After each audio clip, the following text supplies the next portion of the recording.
Thank you very much, everybody. And I've been briefed on the Florida State University, Tallahassee active shooting. I guess it's an active shooter. Fully briefed as to where we are right now. It's a shame. It's a horrible thing. Horrible that things like this take place. And we'll have more to say about it later. In the meantime, it's an honor to have the Prime Minister of Italy with us, Prime Minister Meloni, who's doing a fantastic job. I would say that she has taken Europe by storm and highly respected. Everybody loves her and respects her, and I can't say that about many people. And she's become a friend, and we really have a great relationship between Italy and ourselves. And we talked about trade. We talked about many, many things during our luncheon, and she'll be saying a few words, but she's a very special person, and it's nice to have you with us. Thank you very much. Thank you very much, Mr. President. Thank you for your warm welcome. Thank you for this occasion, which is aimed to strengthen our relation, our friendship that comes from very far. You know, today is April 17, and April 17 marks the anniversary of the agreement that allowed Cristoforo Colombo to make his trip. And I say to remember how ancient are our ties, but also to remind that we both share another fight, which is the fight against the woke and ADI ideology that would like to erase our history. And as I know that we share lots of things on tackling illegal migration, on fighting against synthetic drugs. You know, Italy has been one of the nations that made a plan against fentanyl, for example. But we have been talking about many bilateral topics and things that we can do together, about defense, about economy,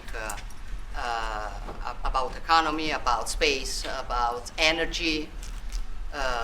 Italy will have to increase its LNG imports, and also nuclear that we are trying to develop. I think there can be ways to work together, and the Italian enterprises will invest, as they've been doing for many years, as you know, in the next years, I think around 10 billions. That shows how interconnected our economies are.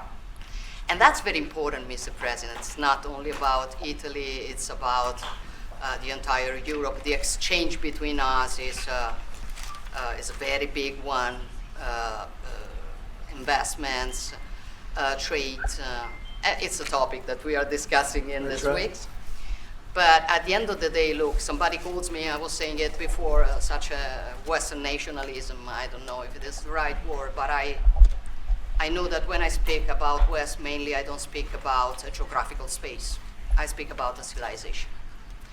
And I want to make that civilization stronger. So I think even if we have some problems, okay, between the two shores of the Atlantic, it is the time that we try to sit down and find solutions. So I want to thank President Trump for having accepted an invitation to pay an official visit to Rome in the near future, and consider a possibility in that occasion to meet also with Europe. The goal for me is to make the West great again, okay? And I think we can do it together. We can. We will keep on work on that. I'm going to close. I want to say only, I'm proud of sitting here as Prime Minister of an Italy that today has a very good situation despite the difficulties, a stable country, reliable country, 1 million more jobs in the last 2 years and a half. Great. Inflation is going down, so you forgive me if I promote a bit my country, Yeah, but please. you're a businessman and you understand me. So migration flows going down 60%. So we are trying to do our best, but I think we can do it even better together. Also on Ukraine, I will close. Together we've been defending the freedom of Ukraine. Together we can build a just and lasting peace. We support your efforts, Donald. Good. Thank you. Thank you very much. And I think we're doing well in that effort, but we want to get it done, and we'll see if we can. We want to save on average, think of it, every week 2,500 people are being killed, mostly soldiers, Russian, Ukrainian soldiers. And if we can save those lives, that would be a very good thing. And so we'll see what we can do. And I think we're getting close, but we'll let you know very soon. And you've been very helpful. I appreciate it. Thank you. Any questions? Mr. President, on Russia, Mr. President, how much longer does Vladimir Putin have to respond to your ceasefire proposal before you put secondary tariffs or sanctions on Russia? We'll see what that will be. We're going to be hearing from them this week, very shortly, actually, and we'll see. But we want it to stop. We want the death and the killing to stop. Mr. President, on Jerome Powell, you said that the termination of Jerome Powell cannot come fast enough. He says he won't leave, even if you ask him to.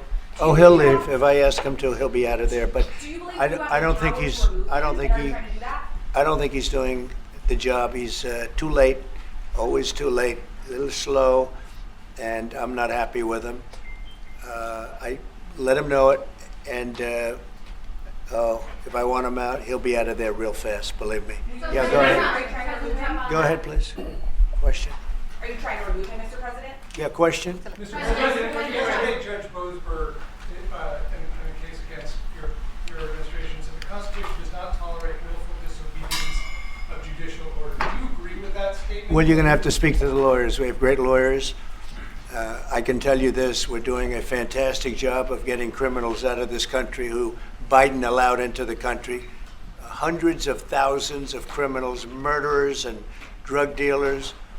And I was elected because of the fact, I would say maybe that was the number one fact for a lot of reasons, the economy, a lot of things. But one of the primary reasons I was elected is because I said, I'm going to get the criminals that he allowed to come into our country so stupidly through open borders. I'm going to get them out.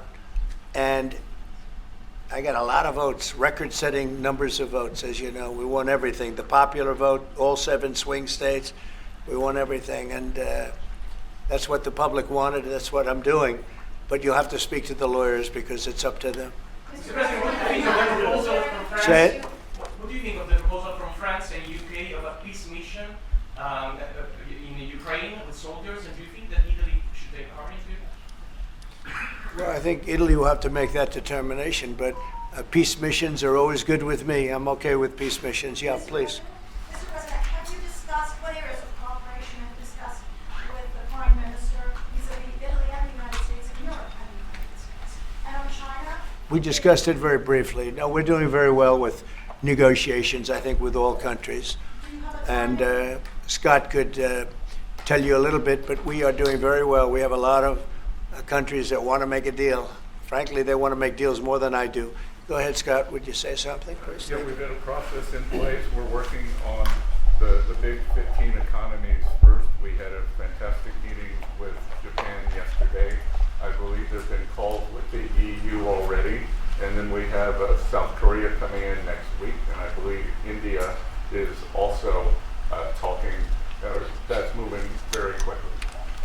Go ahead. Ukraine's President Zelensky has said he has evidence that China is supplying weaponry or ammunition to Russia. Do you have any evidence along those lines?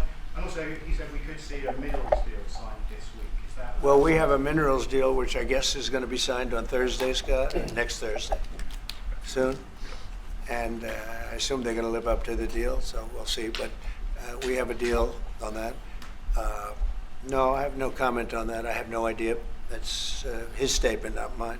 Mr. President, there were reports that you waved off an Israeli attack on Iranian nuclear facilities. Can you comment on that? Is that accurate? And they say the attack is what? That you waved off an Israeli plan to attack Iranian nuclear facilities. I wouldn't say waved off. I'm not in a rush to do it because I think that Iran has a chance to have a great country and to live happily without death. And I'd like to see that. That's my first option. If there's a second option, I think it would be very bad for Iran. And I think Iran is wanting to talk. I hope they're wanting to talk. It's going to be very good for them if they do. And I'd like to see Iran thrive in the future, do fantastically well. I know the Iranian people, they're incredible people. always have been very smart, very energetic, very successful people. And I don't want to do anything that's going to hurt anybody. I really don't. But Iran can't have a nuclear weapon. It's, pretty simple. It's really simple. We're not looking to take their industry. We're not looking to take their land. All we're saying is you can't have a nuclear weapon. The deal that was made with Obama, that deal would have expired already. It was a terrible deal. It would have expired. And that gave them a clear path to a nuclear weapon. I wouldn't have accepted. That's why I terminated the deal. Number one, it was way too short. When countries are involved, you don't make short-term deals. These are countries with long lives. And I terminated that. And it was a great termination because it didn't allow us to do anything. Once it terminated, you know what the deal was. It was a terrible deal. Really, one of many terrible deals made by the U.S. But no, I'd like to see Iran thrive. And they can do that, I think, very easily, or they can do it the other way. The other way is not going to be good for them. It's going to be really bad for them. What do you make of the Nvidia CEO going to China and met with trade officials there? Well, Jensen's an amazing guy. He's become a friend of mine, and I don't know, he's a person that's very proud of our country. He loves our country. I'm not worried about Jensen at all. Mr. President, before hold you in contempt, will you take steps to return Kilmar Abrego Garcia to the United States and put him in front of a judge? Well, I'm not involved in it. I'm going to respond that by saying you'll have to speak to the lawyers, the DOJ. I've heard many things about him, and we'll have to find out what the truth is. But I will say this, we were inundated by millions of people, many millions of people during the Biden administration. They say 21 million. And a big percentage of those are criminals, serious criminals. I'm not saying just criminal because they came into the border illegally. I'm saying they're criminals at the highest level, murderers. Many of those people murdered more than one person, and they're on the loose. And I was elected to get rid of those criminals, to get them out of our country, or to put them away, but to get them out of our country. And I don't see how judges can take that authority away from a president. We've done an amazing job. Tom Homan, Kristi Noem, we have done an amazing job. Nobody can believe the job we've done. Far greater than what I said. I mean, I got elected on that, but we've done much better. We have right now 99% border. It's a 99%. Nobody thought that would even be, nobody's coming through our border practically. 2 weeks ago, we had 9 people come through, all for medical reasons. We allowed them. We brought them through because one had a heart attack, one had something else, and, all for medical reasons. We have a great border. We had a great border 4 years ago, but we have a border now that's even tighter, and we did that in a matter of weeks. And no, we need